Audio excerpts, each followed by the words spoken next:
আসসালামু আলাইকুম ওয়া রাহমাতুল্লাহি ওয়া বারাকাতুহু। প্রিয় দিনী ভাই ও বোনেরা, স্বামী স্ত্রী দুজনে রাতের খাবার একসাথে খেয়ে ঘুমাতে গেল।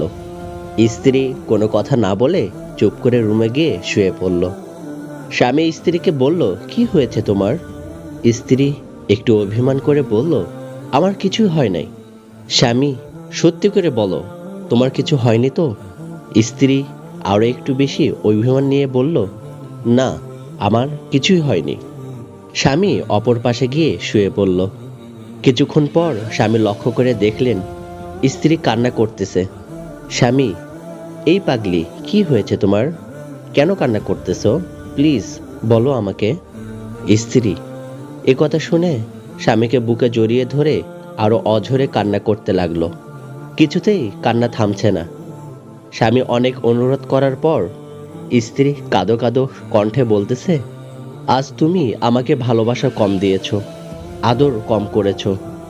আজ বাইরে যাওয়ার সময় কপালে চুমু দাওনি, বাইরে থেকে আসার পরও কপালে চুমু দাওনি, জড়িয়ে ধরনি। তোমার এই ভালোবাসা কমে যাওয়াটা আমি সহ্য করতে পারছি না। আমি টাকা পয়সা, সোনা দানা, বাড়ি গাড়ি কিছুই চাই না। আমি শুধু তোমার ভালোবাসা চাই। প্লিজ তোমার ভালোবাসা দ্বারা আমাকে আগলে রেখো। স্বামী স্ত্রীকে বুকে জড়িয়ে ধরে চোখের পানি ছেড়ে দিয়ে বলছে, আজকের মতো আমাকে ক্ষমা করে দাও, ইনশাআল্লাহ আর কখনো তোমাকে ভালোবাসা কম দিব না। স্ত্রী, ও গো স্বামী, তুমি কেন কান্না করতেছো? স্বামী, আমি কান্না করতেছি আল্লাহর ভয়ে।